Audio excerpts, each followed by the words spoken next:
Talanda tozoloko ta papier elenge ya Congo. Glody Diasika la mignonne. Hey, la mignonne. Tracy Mbelenga pro. Merci Seigneur, oza mosantu na Israël. Moko te likolo na senzamba kokani na yo. Na komisio na sanzolo yo parce que ozali papa. Nyonso esalami na mokili eza ya yo Nzambe. Yango na lingi nyonso tokosala na kati nesiko ezala ainsi dit l'Éternel. Oyo kozala ya yo te Nzambe nazotelemela yango na bebisi au nom de Jésus. Na sengi gloire na yo, na sagesse, intelligence ezala na kati na biso. Pambola lo chimere mai Jesus. Pambola pe moto nyonso oya kotala émission oyo. Pambola pe moto nyonso oya koyoka libondeli oyo. Lo seke mere mai korashi de saka. Kolekela émission oyo Nzambe na nguya. Moto nyonso akomona yango Jehova Sabaoth. Oya za maladi azwa guérison. Oya za na ba problème azwa solution. Oyo azali na limite azwa élévation. Na kombo na Yesu Kristo Messi. Parce que Nzambe yo lobi na kombo na yo nyonso tokoloba ekozala iyo. Na zoloba dans le nom puissant de Jésus-Christ. Lo semere shi de saka. Hike mere maikola saka. Lo semere chi de saka. Mai fenchi de skora shide. La seke mere mai shide. Ozan Nzambe na bikamwa. Kamwisa moto nyonso. Kamwisa moto nyonso. Oya zolanda émission oyo. Na mukolo ya lelo Seigneur. Babenga yo bezebulu pamba te. Parce que ozan Nzambe sala miracle. Na lingi kolekela émission oyo. Miracle guérison. Eza la partage ya moto nyonso. Oya kolandanga na ndaku na ye. Na kombo na Yesu Kristo Messi. Na sengi ba ange na yo. Banzinga biso. Facilité, rapidité. Na likambo nyonso tokosala nesiko. Na sengi grâce na yo. Na kombo na Yesu Kristo Messia. Amen. Amen. Voilà, bonjour très chers fidèles internautes. Heureux de vous savoir si nombreux connectés sur le www.elengakongotv.com est la site de l'information au temps réel, la site de diversement au temps réel. Et nous sommes là encore une fois de plus avec la prophétesse Marie-Madeleine. C'est avec elle que nous allons un peu essayer d'évaluer l'actuelle actualité qui circule, on ne sait pas dire rumeur ou réalité, on ne sait pas dire c'est suite à désobéissance ou quoi encore. C'est avec elle que Tourbe est un peu ma solo. Et je ne peux pas commencer cette émission comme ça sans dire un grand merci à cette équipe qui m'accompagne, l'équipe de elengakongotv.com. Et là, je vois à la tête du site mon boss, Glody Diasuka Mbelenga la Mignon, la première dame du net. Et là, je vois mon réalisateur Tracy Mbelenga Pro, le nouveau mari responsable, l'époux à notre très cher boss, Glody Diasuka Mbelenga. Et là, derrière la caméra, je vois Rachidi Sadi qui moi, na Maëli Papa, na Renedi, toujours dans l'ombre, mais présent par ses actes. Et devant la caméra, vous voyez votre humble serviteur Jeffer Mikote, les Phoenix de la presse. Et à vous tous qui nous soutenez, là, de loin, je vois Lauricela Congolia Malolo, je vois Myriam Kayanda depuis Tunisie, Blaise Diamond depuis Paris, et je vois Mida la Taylor électrique elengi oya boyo asali Mida asali pe Paris nae aluki ba la Taylor électrique elengi pate et na bossa nyote grâce à Kwanza le député de la part de Rachidi Sadiki mwana maele. Voilà très chers internautes quand dans lobby to me kampe ko beta masolo concernant je ne sais pas dire ba les ont dit tonine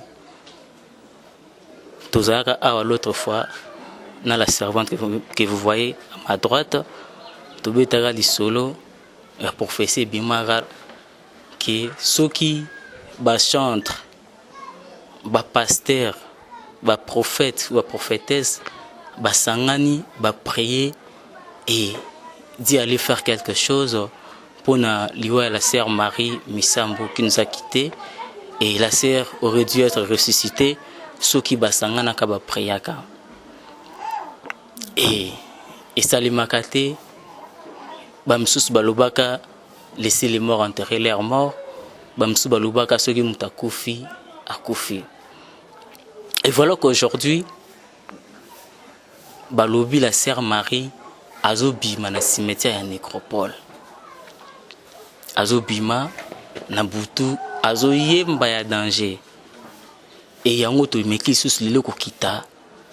kosola mpe na prophétesse Marie toyeba au juste c'est quoi, qu'est-ce qui est à la base, toyeba est-ce que eza kaka po peuple de Dieu comprenaka message te yango nzambe azotia biso en épreuve tonini. Quant à moi déjà les phénix de la presse, je m'en fais déjà dire bonjour ma Marie. Bonjour papa. En tout cas ma Marie, encore une fois de plus tosepeli koyambo na plateau na biso elenga Congo TV. Un mot par rapport à bana nzambe onyoso bazwa sous occasion ya kolando lisusu po balandaka o déjà ou bazwa sous occasion olando lelo na elenga Congo TV. Nasepeli mingi na ngolu ya nzambe parce que soki nzambe apesaki biso lelo pe mate tolinga tango sutokutana te. Je remercie mon Dieu car il est bon parce que na ba circonstances nyonso nzambe yemoko nda permetaka ezala ya mabe ya malamu yemoko ayebi parce que na makomi na nzambe lobi na ba circonstances nyonso dans les malheurs ou dans les bons je suis toujours avec vous. Mais nzambe lisusu asali biso faveur wana ya kokutana lisusu soki tolobi na biso moko tokosi parce que to vivra kaka pona ngolu na ye na yambi yo pe na kombo na Yesu. Merci beaucoup maman. Maman na likambo na biso comme on dit et ça par rapport à je ne sais pas depuis la sœur Maria Koufi quand ça est déjà deux mois hein, environ. Mais na kolandisa ma prophétie bimaka o bino basala nzambe bozwaka o misusu nzambe lobelaka balobaki soki busangani busambeli plutôt et la sœur Maria Kobika makambo wana ekutaka mnongo etaka makelele na kati ya libota na bana nzambe. Mais lelo tovandi tous information que sœur Marie akomi kobima na cimetière ya Nécropole azoyemba toyebi te tobenga ngo nini fantasme totoloba nini bandoki nde bazolata elongi to mongongo sœur Marie bazobima bazoyemba to ndenge nini mama. Parce que Biblia elobi na biso boye soki moto asi akufi esili. Soki balobi sœur Marie azolamuka na cimetière aza koyemba, je ne sais pas parce que yaza servante de Dieu abande koyembela nzambe eza na eloko nzambe asepelaka nango te lokola louange adoration. Parce que louange adoration ngala benga yango eza bilier oyo toyaka représenter nzambe po ali atonda sepela. Lokola azalaki moyembi pona komona na ngai soki eza ba ange ya nzambe bazo kitaka kuna na tombo na ye baza koyemba par rapport à ndenge ye aliesa nzambe trop na koyembela ye que Dieu soit loué. Mais soki balobi que sœur Marie azolamuka aza koyemba, je ne crois pas parce que mutu soki akufi vraiment accueilli. Et bon maman prophétesse ndengo lobi so za grâce ya nzambe bange kokita likolo koyemba. Bongo esika malamu bango baponi kokita koyemba kaka na kati ya cimetière. Toyebi te aza nzambe ya makambo ya kokama mais na cimetière c'est trop affreux. Nzambe ndenge aza wana atalaka esika teke oyo akoki kokita po asala. Nzambe aza na frontière te. Esika nyonso ya lingi akokita kosala na lolenge na ye. Po ngala zoloba ndenge makomi na nzambe elakisi nga parce que liloba na nzambe balongola ngo te babakisa ngo te. Liloba na nzambe lobi bakufi soki basi bakufi bakei esili mutu abato abomo ipe batikali. Mais bato yo bakoki ko se raconter la bakufi il n'y a que seulement Jésus Christ yemoko parce que biso bato abomo itoza na nguya moko te. Nguya nyonso vient de l'Éternel de gloire. Na zongi lisusu na lobi soki les anges les rois des rois bakiti batali parce que nzoto wana eza ya servante de Dieu atondisa nzambe na esengo mingi kolekela louange adoration adora nzambe alouwa nzambe pona nini nzambe a permettre kaka la sœur akotana na mabele et bongo na sima toko momuna makambo bokati ndaba ange bayemba pourquoi pas tango nzambe wana tonda miséricorde mona yeke non doute tondinga balo ebite motema likundu motema makasi et tonde msana peuple de Dieu pona nini te asala ki bikama o asali okeno banji bakita ndengo lobi pona koyemba na kunda ya sœur Marie. Pourquoi pas asekusila ki biso tayi po a continuer musala wana pona nzela loyembo la sœur Marie akangola pe bato bon akangola te nzamba akangola bato na nzela na ye. Na uti ko yebso que Dieu fait la grâce à celui qui veut dans les malheurs ou dans les bons nzamba za toujours na biso. eza te ke soki oza mosala nzambe okufa te te eza te ke mpo osalaka miracle okufa te te kufa eza mpona biso nyonso mpona kolakisaki nzambe atikali nzambe. Le Dieu c'est le Dieu un jaloux. Donc tout, il faut alakisaki atozo servir ngai ozobanga nga, tu es toujours validé. Il n'y a que seulement Dieu qui est le Dieu miséricorde, qui est le roi des rois. Yenda tondi sama na nyonso alonga liwa. Soki nzamba sepela ki kozwa ma sœur na tangu oyo akindi. Yemo kwa ebi projet nini asepeli alongole na mokili. Tamu susu na lolenge nga na moni soki nzamba zwi biso nyonso ezosala biso pasi parce que banzembo ma sœur ebande ko édifier biso. Toyebi te na 2 mois oyo na banzembo na ye soki nini lisusu elingaki eleka toyebi te nzambe moko ndayebi. Soki nzamba sepeli kozwa ye tamu so atali ke na mwana na nga sala elinga mingi tamu susu soki natiki ye boye mokili ko ya ko longola ye na présence nanga soit nzambe moko. Donc na place wana moya ko lobezate parce que nzambe moko ayebi le pourquoi parce que alobi dans les malheurs ou dans les bons azana biso soki a permettre ki angoli susu ba kende na eti ba kunda ye eloko wana salama te ye moko ayebi le pourquoi. Mama na yo lobi tangu susu nzamba longola ki pa boyi kotika mutu ata mususu mokili ba ya kolongola est-ce que mutu aza puna koyo kondo lobi ke no tangu susu nzamba boya ki kotika ye na mokili de père qui bata mokili ba longola ye te na lobi très bien na lobi tangu susu nzambe ayebi pourquoi aboyi kotika ye na mokili parce que ye moko ayebi ba projet ya zanango pona ye sikoyo nakoloba ke mutu mokili akoki koboma mutu to kosekusa mutu place wana na ko répondre yo malamu tala malamu na Razar nzambe apermetaki nzamba apermetaka po nzamba apermetaki pona Razar apermetaki pe pona Job nzamba apermete pona Razar nini alobi na satana kende sakana na Razar na nyonso lingi me bomoi na ye kosimba yango te e Job nzamba permetaki biloko nyonso babomeli ye bwasi biloko nyonso esila me bomoi ya Job kosimba yango te. Donc nzamba permetaka makambo mususu. C'est pourquoi lobi na kati na makomi na nzambe ke dans les malheurs ou dans les bons aza toujours na biso. Et puis nzamba permetaki Razar maladie elia yeti satana ya maladie demo ya maladie alia Razar ti bakende kokotise na nkunda parce que yeba kike moko akosekwisa. Donc kokufa to kosekwa ezalaka na maboko ya nzambe jamais kuzala maboko ya bato. O bandoki balie mutu wana na ndimaka ngo te soki balobi ndoki wana alie mutu donc nzambe mutu apermetaki ndoki wana alia parce que nzambe soki a permettre ndoki wana azana makokite ya koboma mutu. Mama na oki olobi soulever point moko etushinga makasi olobi ya likambo ya Job nzambe mutu permetaki ke Satan simba Job akomisa ye tina niveau oyo akomisaki po to batala quelque part nzamba tala kondima ya Job yango ya ko benga ye abengaka Job l'homme intègre.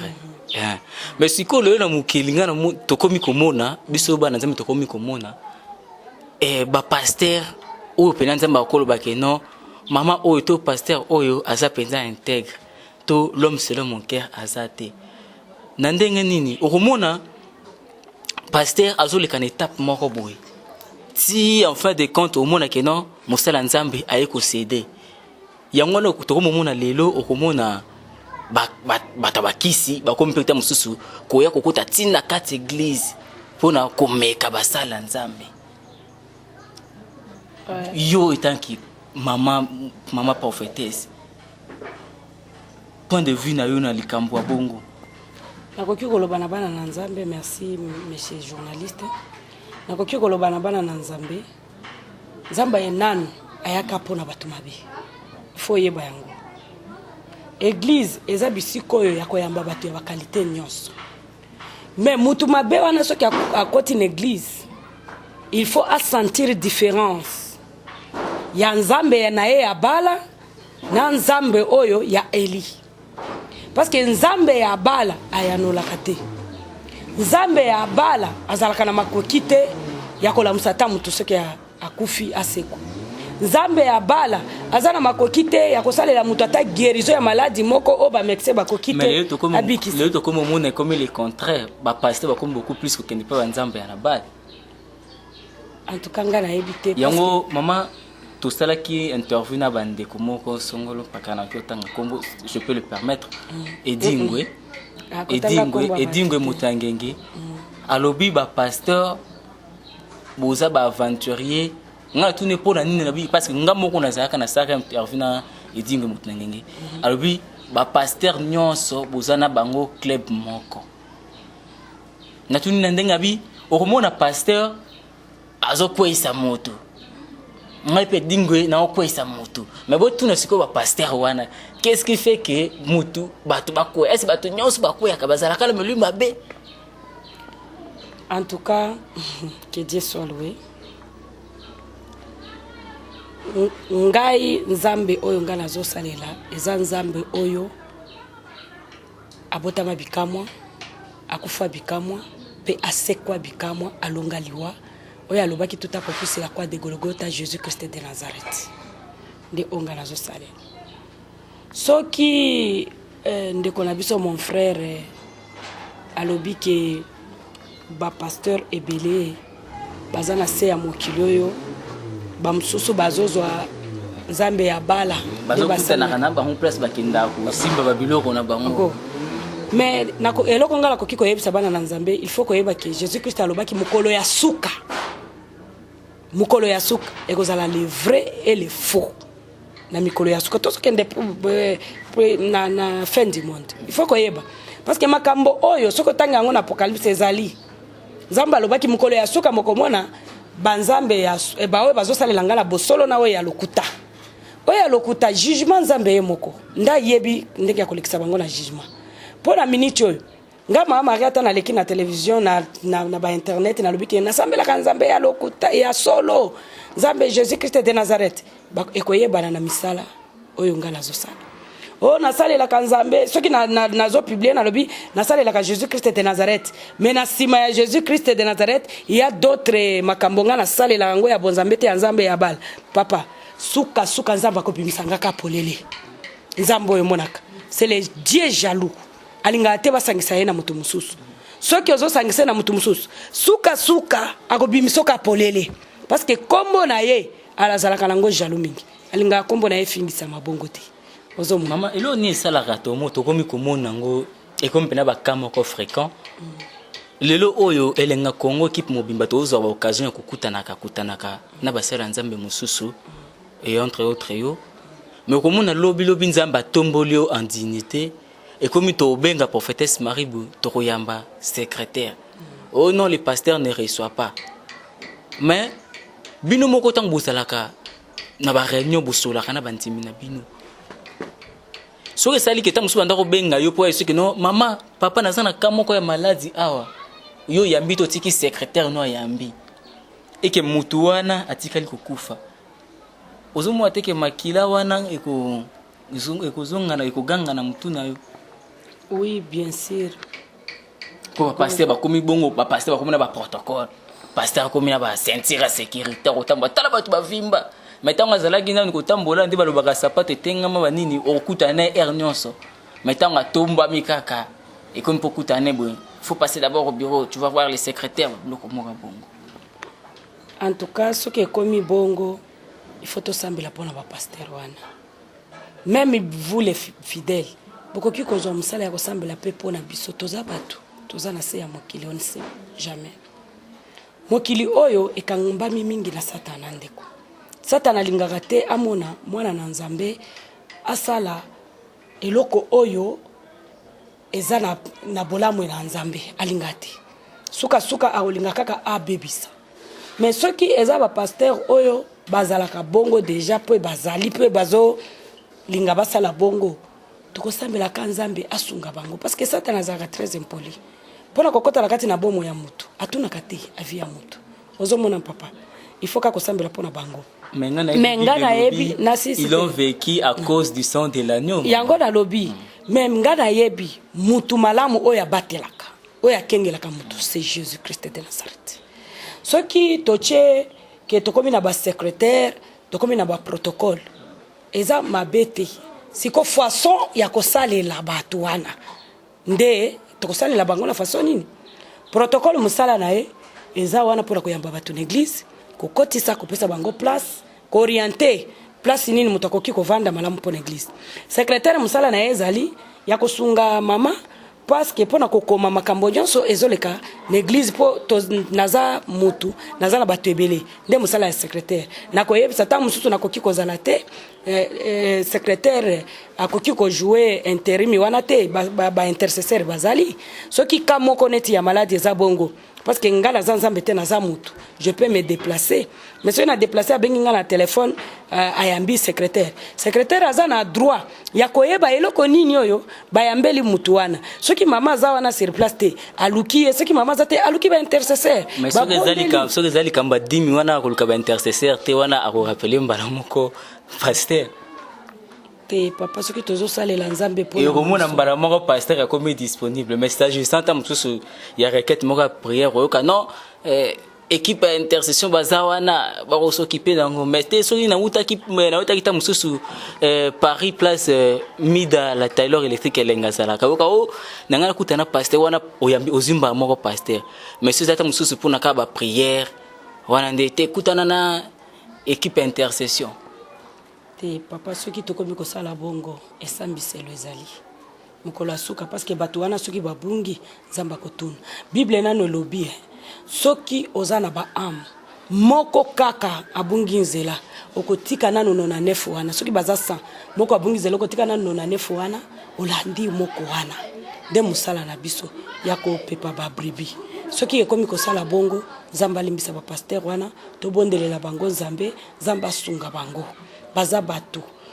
papa baza bato bakoki kokweya pe bakolamuka ozomona mais soki libondeli ya yo yanga ya bato wana au lieu de critiquer asala le tout alanda mosala na nzambe parce que la Bible nous dit ne touchez pas à mes oins yo ozo critiquer c'est bon oyo kango bien sentiment critiquer mais oyebi pourquoi salami bongo ngala ko liba ko pesa biso ba fidèle pe courage ta mususu ya ko critiquer bango na ba comportement na bango parce que Bible lobby nzamba talaka mutema bien sûr soki nzamba totala mutema biso toza bato totalaka nini biso tozotala nzoto et c'est que nzoto wana zombi ba chrétien ba na nzambe obino ba pasteur bozo représenter tosumuka mais loko mon frère journaliste na koki koloba na yo ngala eloko kaka na bangaka na linga te bana na nzambe bazala na malédiction dès le Congo na lingate parce que Jésus-Christ était venu na bénédiction ya na malédiction te ozomon ngelo ko ngala kolobaka na bana na nzambe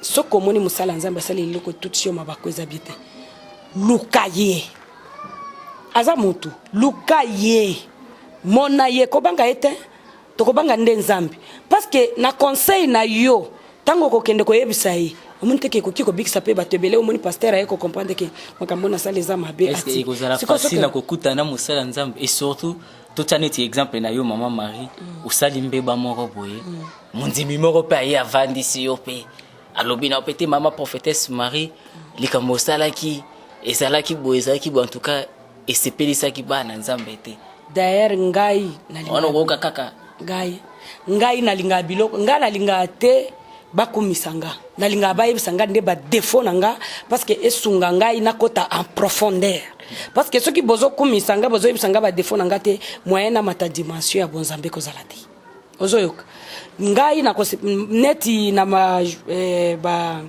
émission to salaki ya sœur na biso Marie mama moko abenga kinga ko uta musika na poto na mikili ya poto alobi mama ozoloba bien mais loko conseil nga na kopesa yo longwa na biloko ya Marie Misamba sala musala na yo ndenge nzambe abengeli yo na sepila kina mama wana soki mama wana kolanda lisusu émission akobenga nga lisusu akorige nga na kosepela lisusu makasi ke Dieu pambola mama wana peza baksele mikolo afongolele banzela soki ba mama bongo baza 4 5 10 20 même 1000 na kati na ministère na nga bazo édifier nga bongo na kosepela ata na émission oyo soki place na beti libaku mama moko ya courage to papa moko ya courage to frère abengi nga na téléphone abi mama place aboye ndenge olobi eza mabe na kosepela mingi parce que bazo sunga ngai parce que nakoka kobimisaka makambo oyo ekopambola bana na nzambe non critiquer. Parce que critiquer, ozo même ma malédiction, ozo et babisika, ozo tate, parce que la Bible est bon, il faut juger. Et puis, la Bible, l'obi ne touche pas à mes ouins. Nzamba yebi, David, l'homme c'est l'homme en cœur. Aboti na nani, na mwasi ya mutu. Et puis, quand mutu wana tindie na front, baké ko bomaye. Est-ce que Nzambe, malgré Nzamba boya ki David a tongele temple te? Est-ce que Nzamba boya ki David? Aboya ki était na ba pasteur bakomi ko vanda sika wana pona ko sala mabepo yake Nzamba ko boya bango tipo te eza pona bongo te mabe etikali mabe papa mabe eza mabe ozomon mabe eza mabe soki ba moni ki eza mabe parce que tozo te à Jésus Christ pona batu batika mabe eza te que tozo te à Jésus Christ po biso moko to sambale na mabe parce que la Bible nous dit que on donne ce qu'on a ozomon il faut na biso moko bate ya pe biso tango bakoya koteya biso pe totiki mabeta au ce moment tango zoteya pe mutu onction na pe abola mo ezolata mutu pe azotika mabe eza mabete mabeti kali mabe papa soko moni musala nzambe toza mutu oya za parfait et il n'y a que Jésus Christ de Nazareth nga mama Marie mukolo moko tena kokiko za na parfaite je sers Dieu oui nazana ba défaut na ba qualité mais ba défaut na nanga wana bino nde ba fidèle soki bomoni yango bolobi te mama place en tant que servante de Dieu lolengo lati esa malamte lolengo lobi esa malamte ndengo ozo otei esa malamte mama parce que mate ya critique esa malamte mama bo donc yo mutu ozo zo courage ko yebisanga bongo en tout cas Nzamba ko pambolo makasi parce que ozo sunga musali na ye oyo azali ko sambela polo na batu babika. Voilà, très chers internautes, je rappelle que sur ce plateau, je suis avec la prophétesse Marie-Madeleine. Il savait quelque chose concernant l'actualité ecclésiastique où ils auraient né bongo nambo canabiso et comment le pasteur se comporte, comment les fidèles doivent se comporter aussi. Sur ce, notre cabine vous découvriez la page prédication. Ça juste na tu habité au cours de 5 minutes, mais dès que molimo centre ko kamba et OK qu'un devoir au-delà où na seyango maman prophétesse Salanda tozoloko da papier elenge ya Congo Glodidi asika la mignonne hey la mignonne Tracy Mbelenga bro